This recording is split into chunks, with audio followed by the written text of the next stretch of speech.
Amém, irmãos? Graça e paz. Amém. Abra sua Bíblia comigo no texto de Gênesis. Gênesis 37. Gênesis 37, versículo 5. Diz assim: certa vez, José teve um sonho e, quando o contou a seus irmãos, eles passaram a odiá-lo ainda mais.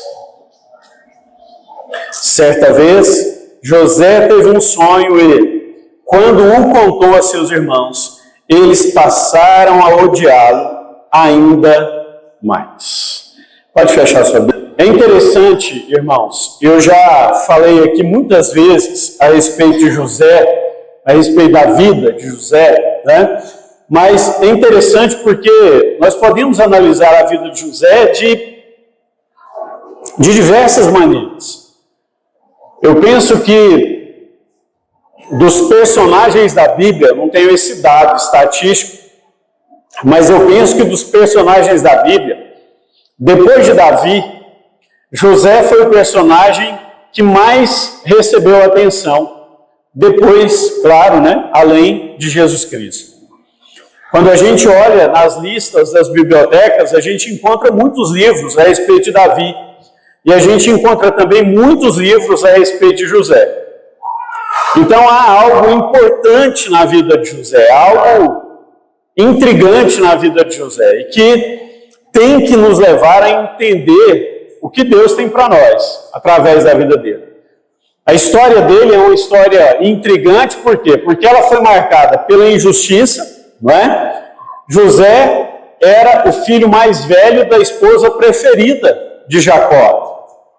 Lembram? Jacó teve 12 filhos, mas da esposa preferida, Raquel, Jacó só teve 2 filhos, José e o caçulinha Benjamim, que é o caçula de todos, inclusive. Não é? E quando Benjamim nasceu, sua mãe morreu. Então, José é o primogênito da esposa escolhida. Embora Rúben seja o primogênito da primeira esposa de Lia, mas José é o primogênito daquela por quem Jacó trabalhou por 7 anos. Os irmãos se lembram da história. Jacó trabalhou 7 anos em troca da filha de Labão, de Raquel. Só que ele foi enganado. Na noite de núpcias, ele acorda no outro dia de manhã e dormiu com quem? Com Lia, que era a filha mais velha. E aí ele recebe Raquel, mas ele precisa trabalhar mais 7 anos. Então a esposa escolhida por Jacó foi Raquel. E Raquel não tinha filhos. A Bíblia conta que Lia tinha filhos, mas Raquel não. O tempo passa, o casamento de Jacó é um casamento bem sucedido, embora com 2 mulheres. Mas a sua esposa amada, aquela que ele amava, não lhe dava filhos. Muito tempo depois, e muitos filhos depois, nasce José. E Jacó, até por ser apaixonado em Raquel, é também apaixonado em José. Enquanto os outros 10 irmãos estão trabalhando, José está em casa estudando.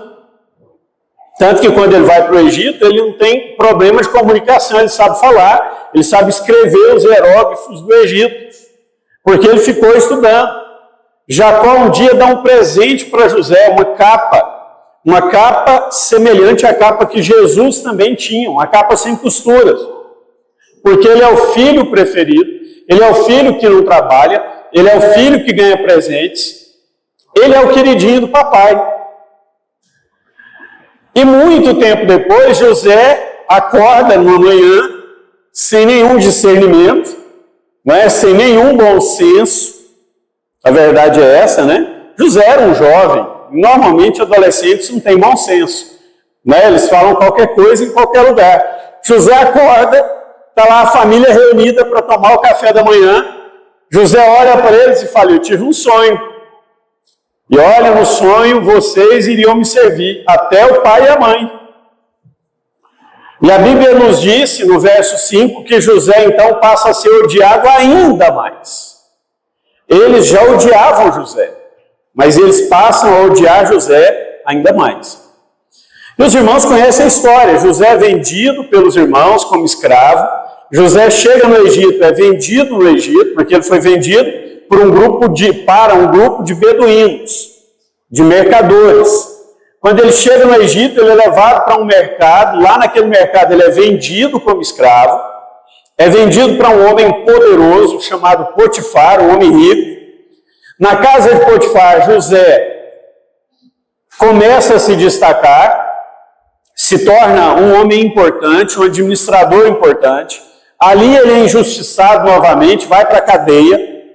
Na cadeia ele começa de novo a se destacar.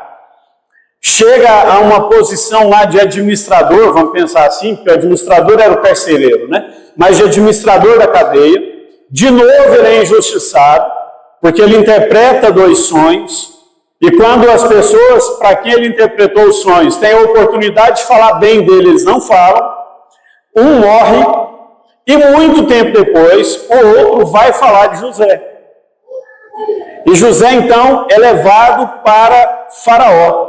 Lá ele interpreta um sonho e Deus vai usar a vida de José para salvar não só o Egito, mas todas as nações que estão próximas ao Egito, inclusive Israel, inclusive a sua família.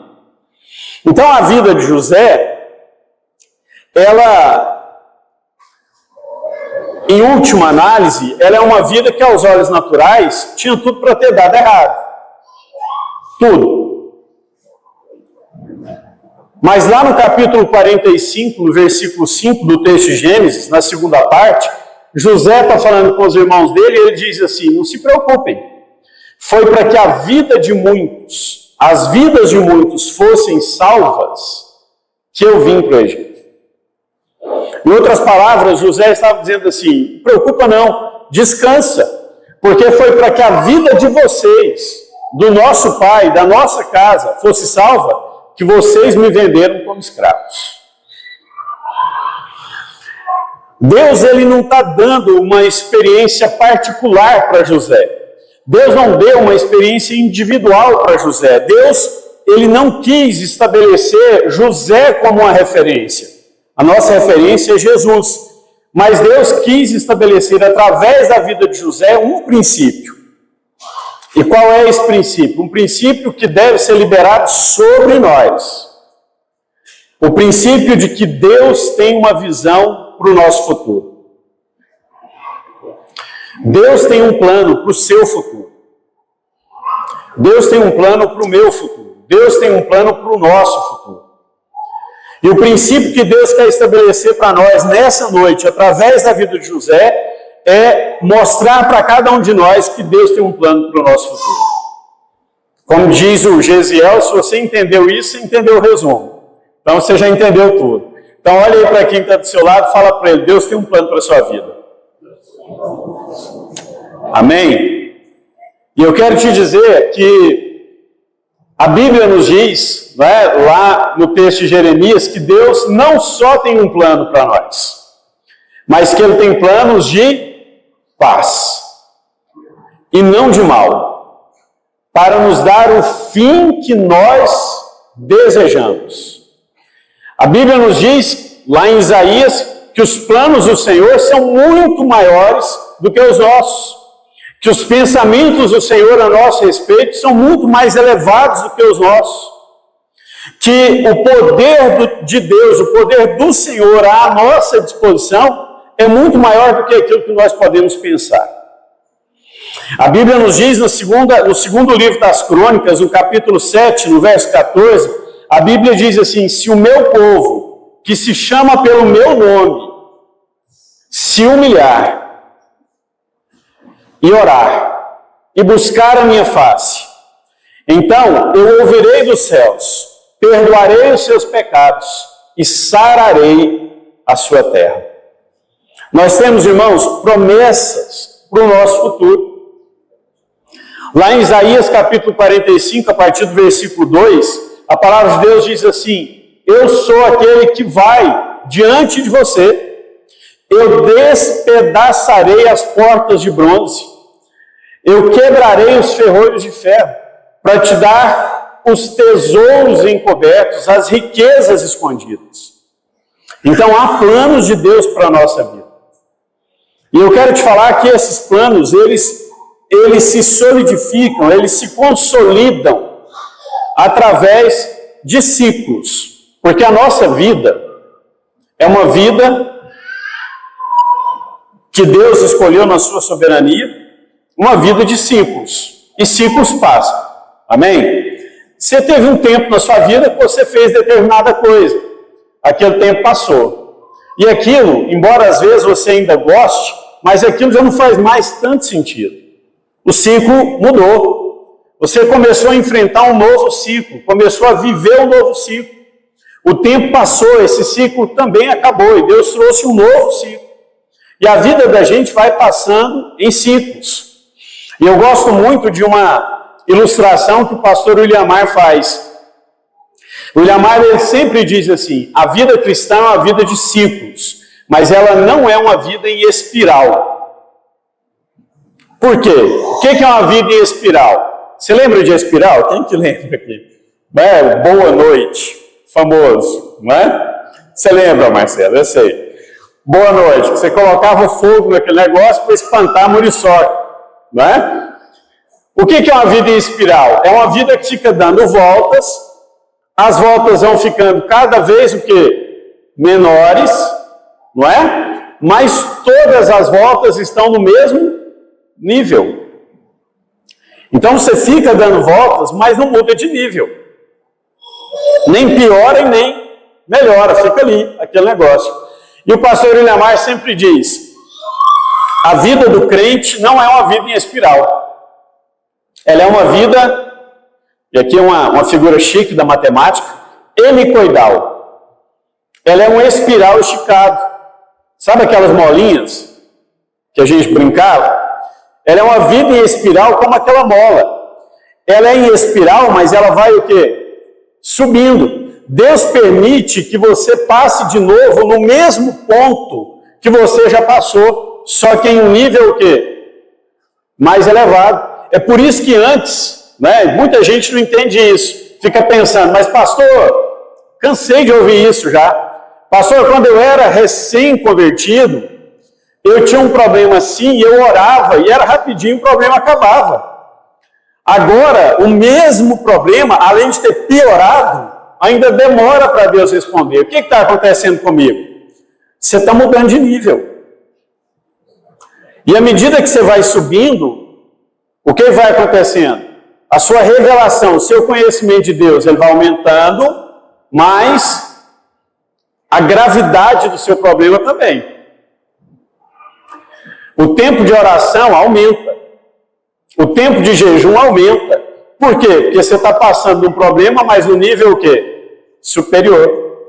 Quando você é recém-convertido, você olha para Mateus capítulo 6, e quando você olha ali, lê ali a partir do verso 11, né? Jesus está dizendo ali: entra no teu quarto, dobra os seus joelhos, e fala com o seu pai, e fala com Deus em secreto. E o seu pai que te vê em secreto te recompensará. Por quê? Porque quando você é um novo convertido, ainda no nível lá embaixo, você está entrando no seu quarto que está lá na sua casa. O seu lugar secreto é o seu quarto na sua casa. E lá no seu quarto na sua casa, você está falando com Deus. Mas quando o seu nível, e aí Deus te responde com poder. Quando o seu nível vai subindo, você começa a entender que o seu lugar secreto não é o quarto da sua casa. Você começa a perceber que o seu lugar secreto não é para encontrar com o seu Deus, mas o seu lugar secreto é para encontrar com o seu Pai. E ao invés dele te responder agora com poder, ele te responde com presença. Então, quando a gente é recém-convertido, a gente ora buscando o quê? Poder. Mas quando a gente vai envelhecendo, a gente ora buscando o quê? Presença de Deus.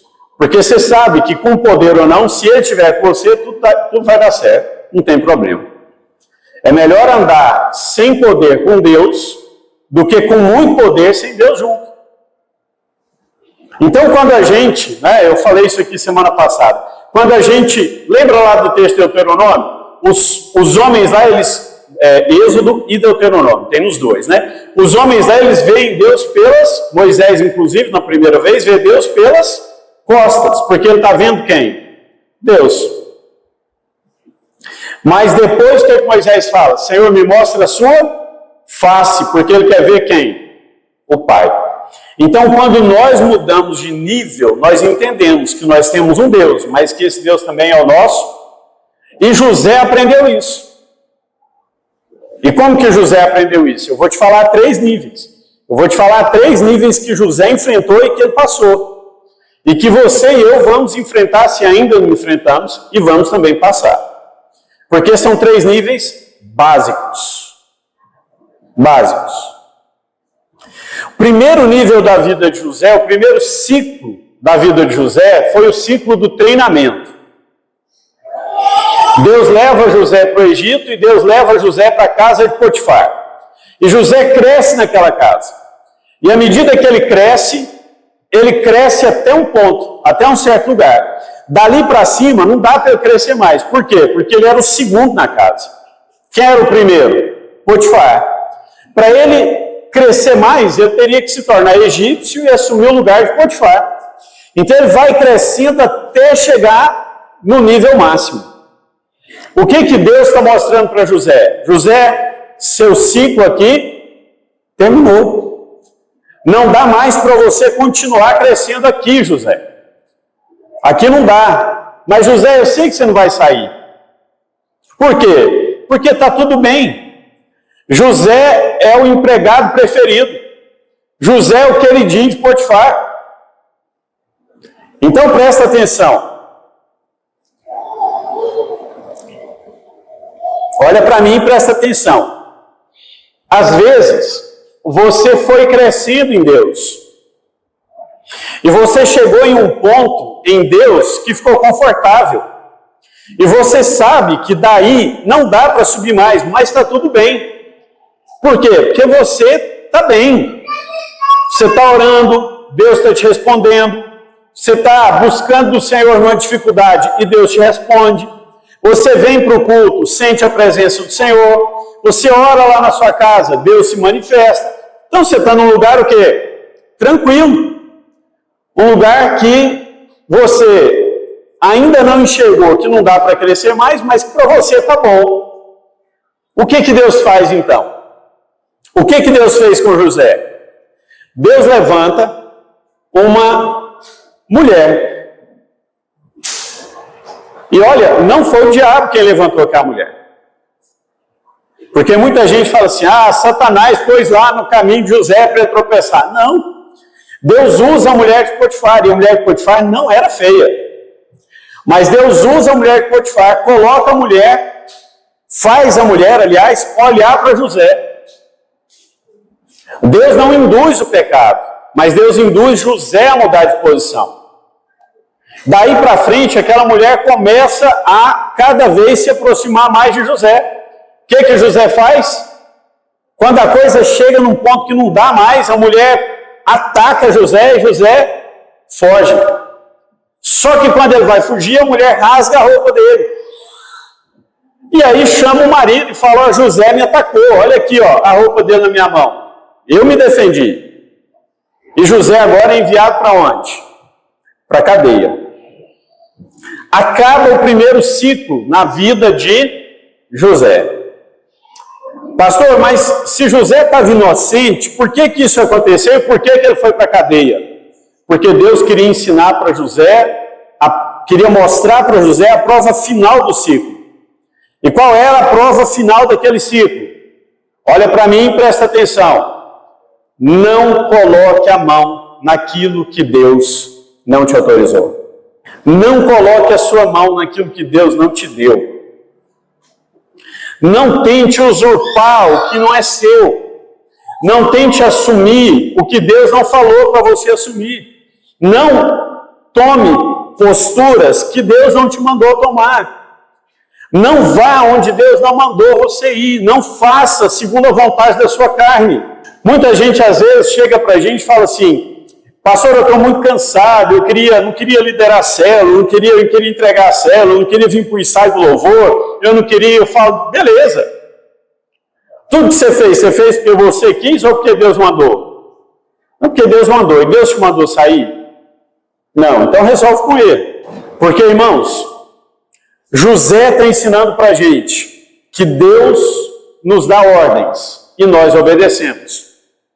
E que onde Deus não mandou a gente pôr a mão, a gente não deve pôr. Ah, mas é óbvio, ele não ia pôr a mão na mulher do sujeito. Tá, se você fizer essa leitura da Bíblia, você vai ler como qualquer incrédulo lá de fora lê a Bíblia. A Bíblia diz que nós temos o Espírito, e o Espírito revela para nós o que Deus está ensinando.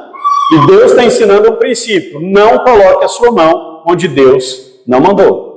Sabe, eu aprendi muito rápido a não colocar a mão onde Deus não estava mandando colocar.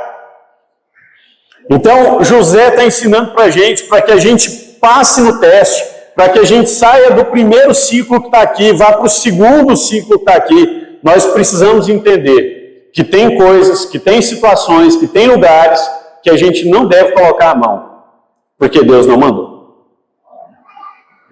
A gente não deve interferir, porque Deus não mandou.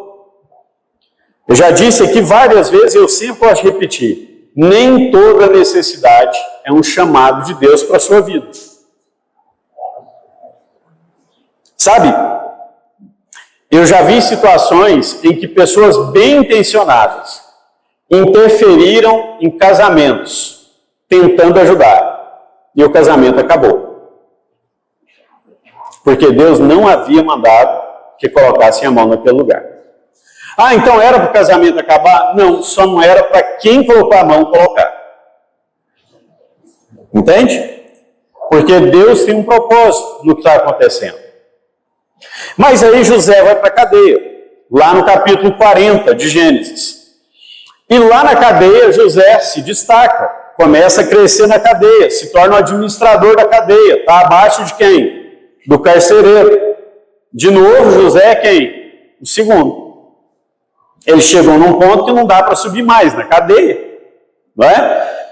Um dia chegam lá dois funcionários, ex-funcionários, na verdade, do faraó, um copeiro e um padeiro. Os dois vão para a cadeia junto com José. José organiza a vida deles, eles percebem que está tudo arrumadinho, que José é um cara esperto. O tempo passa, cria-se uma confiança entre eles. E um dia eles acordam desesperados. E ali na conversa ali do café da manhã, um fala, eu tive um sonho terrível essa noite. O outro fala, eu também. Ela fala, você também? Também. E José está ali do lado. E de repente José fala, conta o sonho. Eles contam. Um conta, o outro conta. José olha para um e fala, em 3 dias você será restaurado ao seu posto. E o outro se alegra, fala, que bom, e eu? Em 3 dias você vai morrer. E de fato aquilo acontece. O tempo passa de novo. Em 3 dias, os dois são retirados da cadeia. E quando eles estão saindo, José fala, lembrem de mim. E eles, tudo bem, José, nós vamos lembrar. O tempo passa, um morre, o outro volta para a função, mas ninguém lembra de José. Num certo dia, muito tempo depois, Faraó tem um sonho. E aí José é lembrado. E quando José é lembrado, ele é retirado da cadeia. Dão um banho em José, fazem a barba de José, cortam o cabelo dele e levam José para a presença do Faraó. E de novo na vida de José encerra um ciclo, encerra o segundo ciclo. E o que José precisou aprender nesse segundo ciclo? E o que você e eu precisamos aprender nesse ciclo? Muitas vezes, mesmo que as coisas estejam difíceis para nós, muitas vezes, quando nós estivermos precisando de ajuda, Deus irá nos levantar para ajudarmos os outros. Sabe, irmãos, ajudar as pessoas quando nós temos todas as condições é uma bênção. Eu tenho orado para Deus, eu tenho falado, Deus, dá um coração liberal para a igreja. Dá um coração liberal. Ontem eu ouvi um pastor convidado, pregando numa Assembleia de Deus, uma igreja grande. E lá na pregação dele, ele falou assim: Deus irá chamar para uma prestação de contas os pastores que estão com carros importados e gente da igreja passando fome. Os pastores que estão morando em condomínios fechados e gente da igreja com a água e a luz cortados. Deus vai chamar esses pastores para uma prestação de contas. Eu fiquei ouvindo e falei assim: tomara que seja o Espírito Santo falando, porque senão eu nunca mais prego em lugar nenhum. Não é porque ele estava falando para quem? Para os pastores que estavam sentados atrás dele. E eu tenho orado e falado para Deus: Deus, prospera a igreja. Prospera a igreja, dá um salário grande para todo mundo. Para que a gente encha a rua de carros? Não, para que a gente possa ser instrumento na vida de quem não tem. Para que Deus possa usar a nossa vida para abençoar os outros. E isso é bênção, irmãos. Porque quando nós somos fiéis no pouco, Deus nos coloca no muito. Agora, quando nós estamos no pouco e Deus nos chama para abençoarmos, aí é outra história. E esse, aliás, é um requisito para uma mudança de nível. O que Deus está falando para José? José podia ter negociado. José sabia a interpretação do primeiro sonho. Ele podia ter falado para o padeiro: presta atenção aqui, eu vou interpretar os sonhos de vocês, mas eu quero um pagamento. Quando vocês saírem, vocês vão fazer de tudo para me tirar daqui. José podia ter tentado tirar vantagem, mas ele não faz isso. Ele interpreta os sonhos. Ele não pede nada em troca. Só 3 dias depois, quando eles são retirados, é que José fala: lembrem de mim. Porque Deus nos chama, quando nós estamos precisando, para socorrermos outros, que às vezes até precisam menos do que nós. Então, segundo princípio, primeiro princípio que Deus nos ensina: não colocar a nossa mão onde Ele não autorizou. Segundo princípio que Deus nos ensina: quando nós precisamos, Deus irá nos chamar para ajudar. Amém? Às vezes você está aí pensando: mas pastor, eu estou precisando que alguém ore por mim. Eu estou precisando que alguém coloque a mão na minha cabeça, ore por mim. Estou precisando que alguém faça uma campanha de 7 dias de jejum e oração em meu favor. E Deus e o Espírito de Deus estão olhando para você e dizendo: se levante, ore em favor de outro. Faça 7 dias de jejum e oração em favor de outro. Procure aquele irmão, aquela irmã que você sabe que está precisando, coloque a mão lá na cabeça dele e ore por ele. Porque Jó foi curado quando ele orava pelos inimigos, né? Pelos amigos que estavam doentes. E aí José sai da cadeia. Vai para frente de Faraó. E outra vez, José vai se destacar. Outra vez, José vai crescer. Outra vez, José vai chegar num ponto que acima dele só tem o Faraó. De novo. Pela 3ª vez consecutiva, Deus leva José ao ponto mais alto. Acima dali, só o Faraó. Acima de onde ele estava, só o Faraó. E agora Deus quer tirar José daquele nível. E Deus vai tratar com José de novo? Não. Deus vai testar José de novo? Não. José vai sofrer outra vez? Não. Deus vai usar a vida de José. José vai ser profeta no fim da vida dele. Depois você lê lá o capítulo 45, 46, você vai perceber isso. Deus vai usar a vida de José, mas há de novo um princípio para aprender. Há de novo um pré-requisito. Qual é? Os irmãos de José vêm comprar comida. E José agora precisa tratar com os irmãos.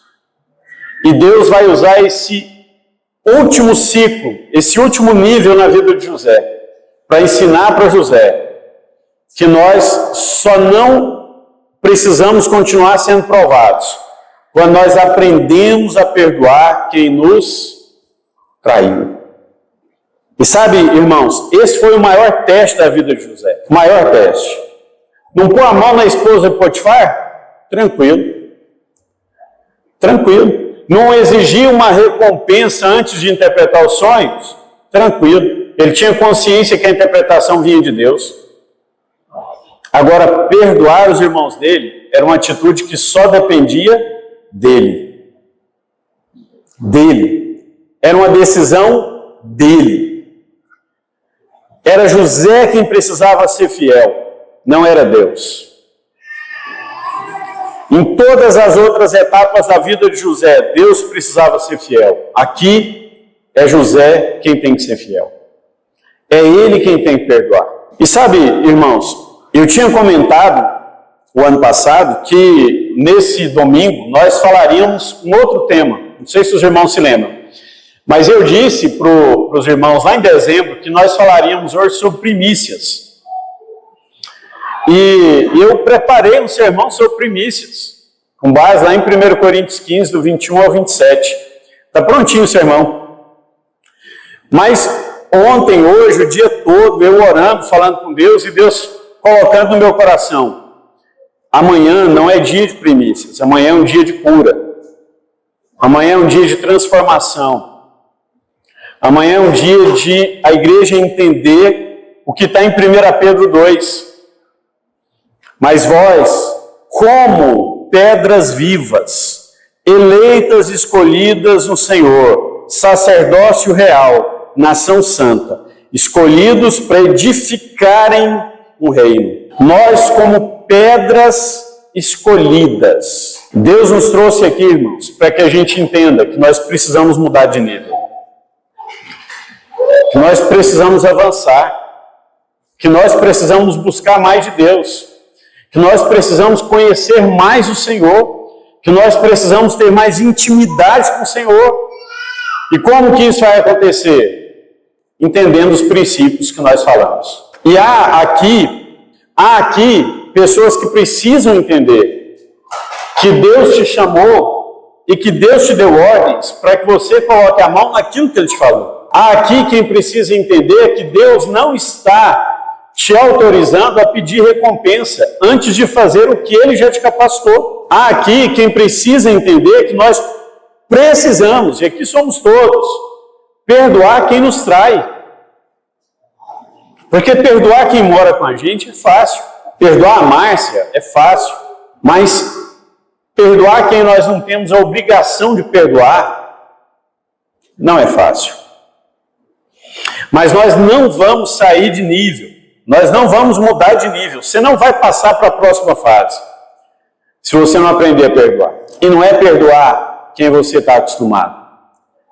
É perdoar quem não está nem aí para o seu perdão. Ele não está nem aí se te ofendeu. Ele nem sabe, na verdade. Mas Deus nos chama para perdoarmos.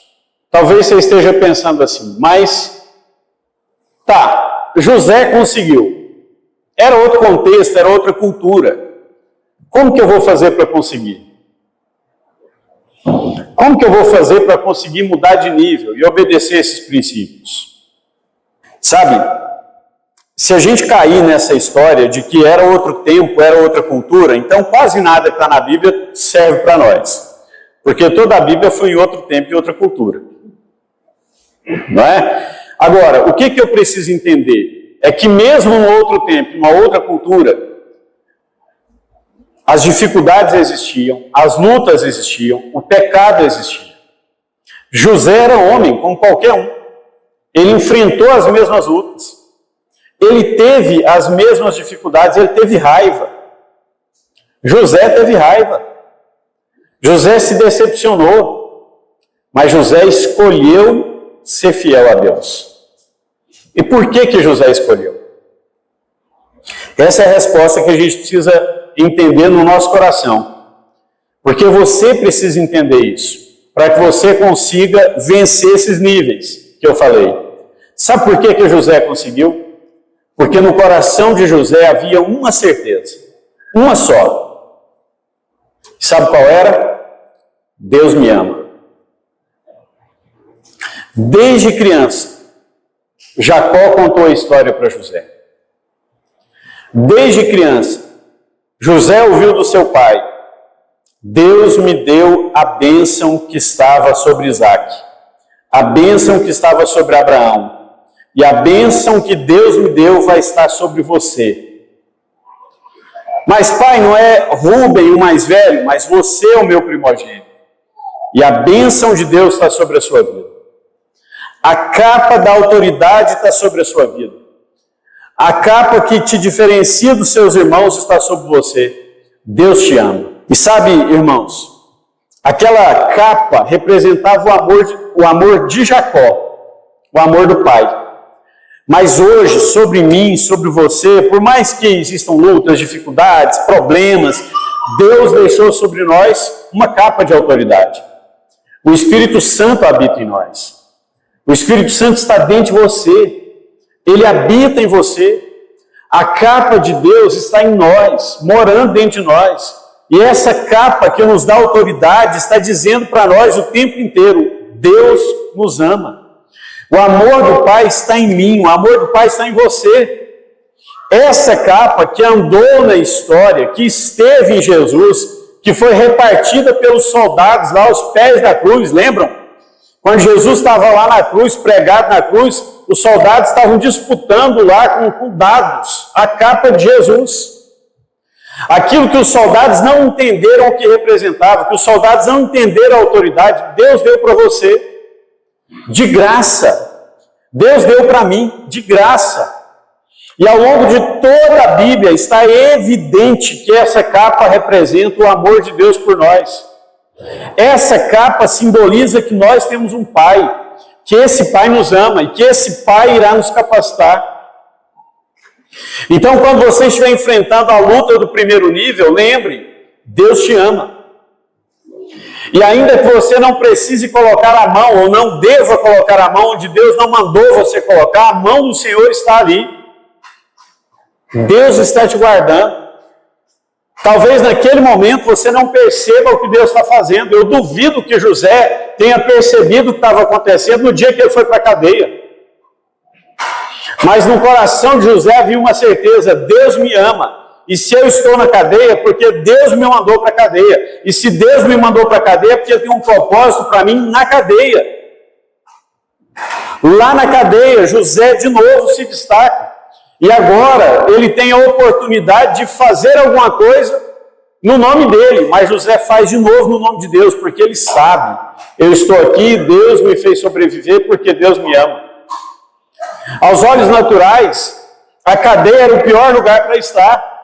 Mas se você estudar a história e você for pegar lá o palácio do faraó, você vai perceber que o trono de faraó ficava exatamente na mesma linha vertical que a cadeia.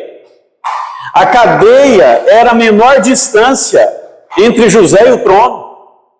Deus levou José para a cadeia porque Deus tinha um propósito para ele. Porque muitas vezes, antes de Deus nos colocar no trono, Deus precisa nos levar para lugares inferiores, para que a gente entenda e para que a gente aprenda que se nós manifestamos graça, generosidade e unção de Deus só quando nós estamos por cima, então nós não servimos. Mas em último lugar, José precisa perdoar. E aí o amor de Deus nos capacita. Sabe, irmãos, quem não perdoa, a Bíblia diz isso lá no texto de Mateus, quem não perdoa não é perdoado. Porque em última análise, quem não perdoa se acha melhor do que o outro. Quem não perdoa é orgulhoso. Quem não perdoa é soberbo. E quem é soberbo não recebe perdão. Sabe por quê? Porque para você ser perdoado por Deus, você precisa primeiro reconhecer que precisa do perdão. Porque se você não reconhece que você precisa do perdão, você não recebe. Por quê? Porque você vai continuar orgulhoso. O perdão, ele sucede a uma posição de humildade.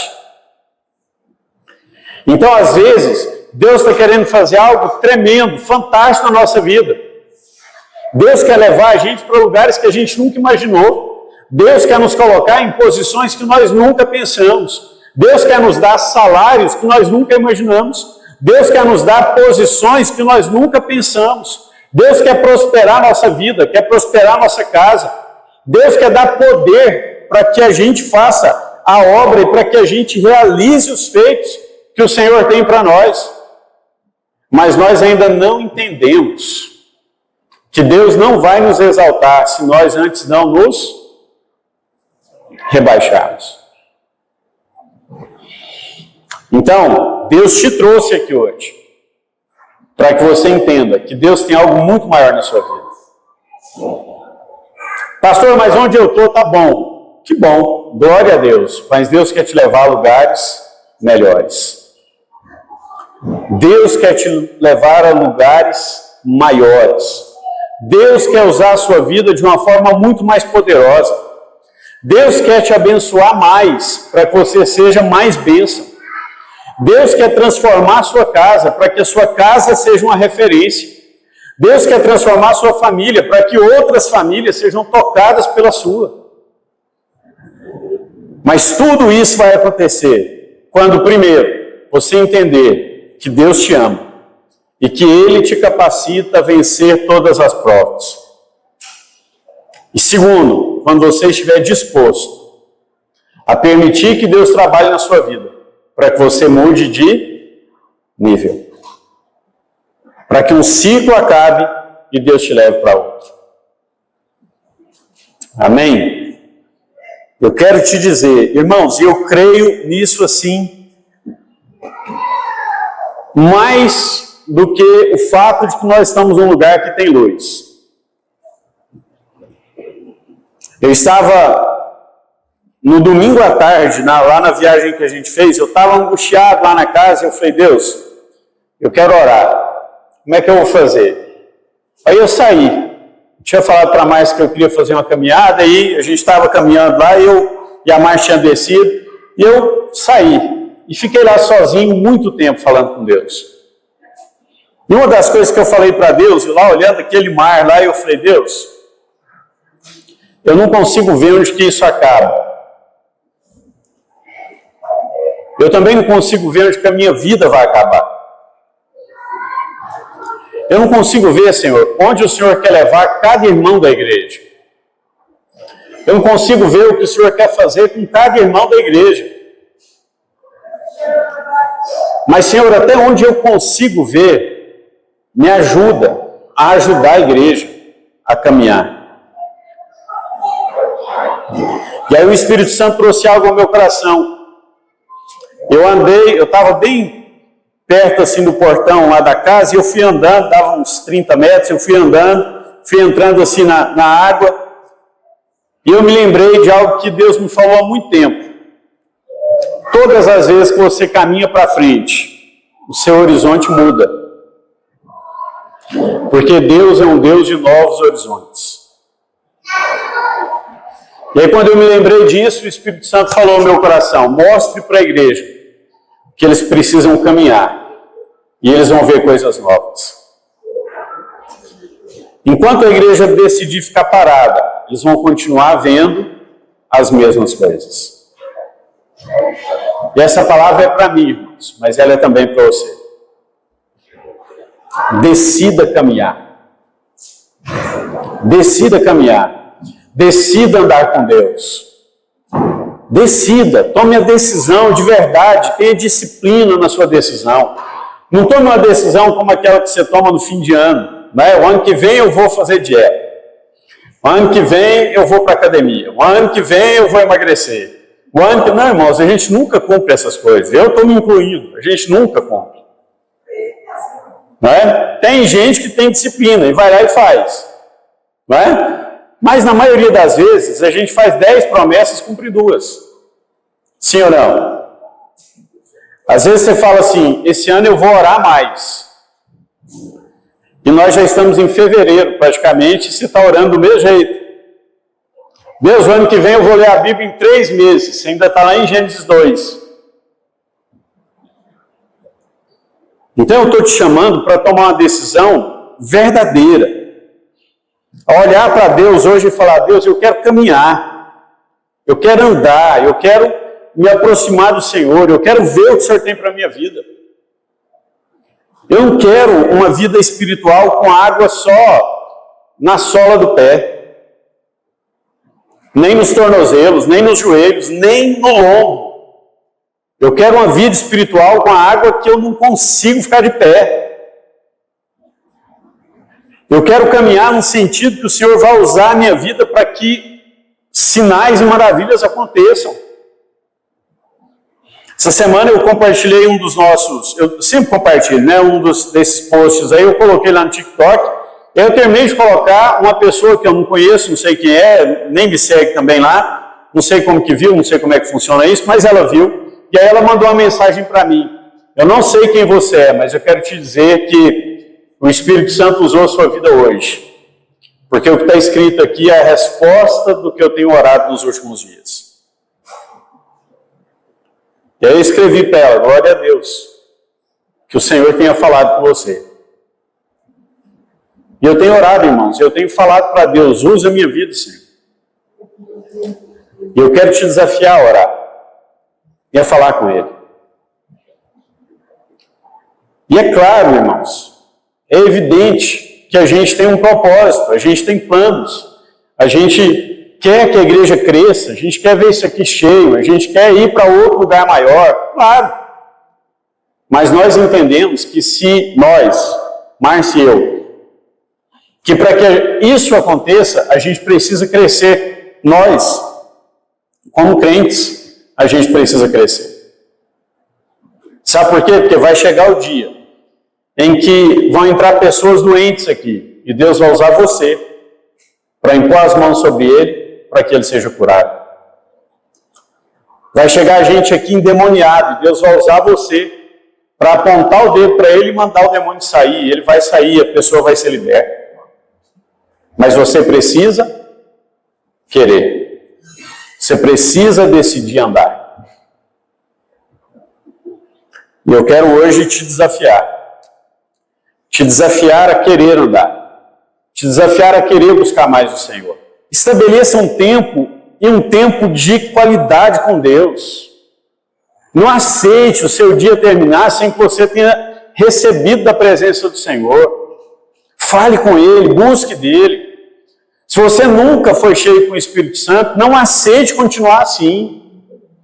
Vá para os pés do Senhor. Ore, jejue. Qual que é o caminho? Está lá, Atos 1:8.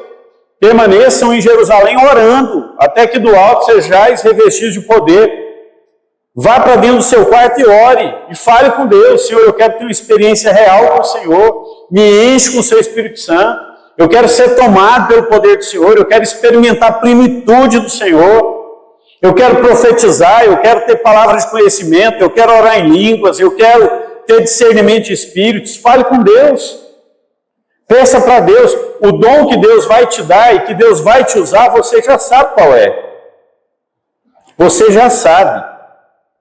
Porque Deus já falou com você. Agora vá para diante dele e fale, Senhor, eu quero. Eu estou aqui, Senhor, o que é que eu tenho que fazer? E busque de Deus. E busque do Senhor até que você tenha resposta. Amém? Não desista. Deus te ama e Ele quer te levar para um novo nível. Ele quer te levar para um novo ciclo. Depende de você. Não depende de mim. Não depende dos líderes. Depende de você. É você com Deus. Você com Deus. E se você decidir, pode ter certeza, Deus vai te responder. E você vai começar a viver coisas que antes você nem imaginava. Mas Ele vai te responder. Amém?